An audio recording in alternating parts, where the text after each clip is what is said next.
राधे राधे। ओम भगवते वासुदेवाय नमः। मोक्षदा एकादशी व्रत कथा। धर्मराज युधिष्ठिर कहने लगे, हे भगवान, मैंने मार्गशीर्ष कृष्ण एकादशी अर्थात उत्पत्त एकादशी का विस्तार पूर्वक वर्णन सुना। अब आप कृपा करके मुझे इसकी एकादशी की विशेषता भी बतलाइए। इस एकादशी का क्या नाम है तथा इसका व्रत की विधि क्या है? इस विधि को कैसे करना चाहिए? व्रत करने से किस फल की प्राप्ति होती है? और कृपा करके आप मुझे ध्यानपूर्वक कहिए। भगवान कृष्ण बोले, शुक्ल पक्ष में आने वाली एकादशी मोक्षदा एकादशी कहा जाती है। यह व्रत मोक्ष देने वाला तथा चिंतामणि के समान सबकी कामना पूर्ण करने वाला है, जिससे आप अपने पूर्वजों को दुख को खत्म कर सकते हैं। इसका महत्व मैं तुमसे कहता हूँ, इसे ध्यानपूर्वक सुनो। मोक्षदा एकादशी व्रत कथा। गोकुल नामक के नगर में वैकंस नामक राजा रहता था। उस राज्य में चारों वेद के ज्ञाता ब्राह्मण रहते थे।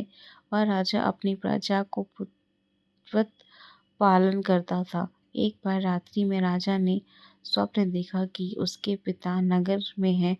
उसे बड़ा ही आश्चर्य हुआ। प्रातः वह ब्राह्मण के पास गया और अपना स्वप्न सुनाया। कहा, मैंने अपने पिता को नगर में कष्ट उठाते देखा है। उन्होंने मुझसे कहा कि पुत्र, मैं नगर में पड़ा हूँ, यहाँ से तुम मुझे मुक्त कराओ। जब मैंने यह वचन सुना तो तब से मैं बहुत बेचैन हूँ, चिंतित, बड़ी अशांति हो रही है। मुझे इस राज्य, धन, पुत्र, स्त्री, हाथी, घोड़ा आदि में कुछ भी सुख प्रतीत नहीं होता। क्या करूं? राजा ने कहा, हे ब्राह्मण देवताओं, इस दुख के कारण मेरा सारा शरीर जल रहा है। अब आप कृपा करके तप, दान, व्रत आदि ऐसा उपाय बताइए जिससे मेरे पिता को मुक्ति मिल जाए, उस पुत्र का जीवन व्यर्थ हो जो अपने माता पिता का उद्धार ना कर सके। एक उत्तम पुत्र जो अपने माता पिता तथा पूर्व जन्म का उद्धार करता है, वह 1000 मूर्ख पुत्रों से अच्छा है। जैसा एक चंद्रमा सारे जगत में प्रकाश कर देता है, परंतु 1000 तारे नहीं कर सकते। ब्राह्मणों ने कहा, हे राजन, यही पास ही भूत, भविष्य, वर्तमान का ज्ञात पर्वत ऋषि का आश्रम है। आपकी समस्या का हल वे जरूर करेंगे। ऐसा सुनकर राजा मुनि के आश्रम पर गया। उस आश्रम में उनको अनेक शांत चित्त योगी और मुनि तपस्या कर रहे थे। उसी जगह पर्वत मुनि बैठे थे। राजा ने मुनि को सारा वृत्तांत सुनाया। मुनि ने राजा से पूछा। राजा ने कहा, महाराज, आपकी कृपा से मेरा राज्य में सब कुशल है, लेकिन कमस्तक मेरे चित्त में अत्यंत अशांति होने लगी है। ऐसा सुनकर पर्वत मुनि ने आंखें बंद की और उनके भूत विचार करने लगे। फिर बोले, हे राजन, मैंने योग के बल से तुम्हारे पिता को कुकर्म को जान लिया है। उन्होंने पूर्व जन्म में कामतुर्त होकर एक पत्नी को रेती दी। कुंती सौत के कहने पर दूसरी पत्नी ऋषितुत दान में मांगने पर भी नहीं दिया। उसी पाप कर्म के कारण तुम्हारे पिता को नरक जाना पड़ा। तब राजा ने कहा, इसका कोई उपाय बताइए।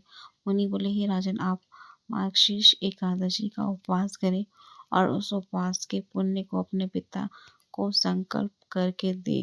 इस प्रभाव से आपके पिता की अवश्य नरक से मुक्ति होगी। मुनि के ये वचन सुनकर राजा अपने महल में वापस आया और कहने लगा, कुटुंब सहित मोक्षदा एकादशी व्रत का पालन किया, विधि विधान से पूजा की, उपवास किया और अपने पिता को अर्पित कर दिया। इसके प्रभाव से उसके पिता को मुक्ति मिल गई और स्वर्ग जाते समय वे पुत्र से कहने लगे, हे पुत्र, तेरे कल्याण हो। यह कहकर वह स्वर्ग चले गए। मार्गशीर्ष मास की शुक्ल पक्ष की मोक्षदा एकादशी का व्रत जो करता है, उनके समस्त पाप नष्ट हो जाते हैं। इस व्रत से बढ़कर कोई मोक्ष देने वाला और कोई व्रत नहीं है। इस दिन गीता जयंती मनाई जाती है। साथ ही धनुर्मास की एकादशी कहलाती है। अतः इस एकादशी का महत्व कई गुना और भी बढ़ जाता है। इस दिन से गीता का पाठ का अनुष्ठान प्रारंभ करें तथा प्रतिदिन थोड़ी देर गीता अवश्य पढ़ें।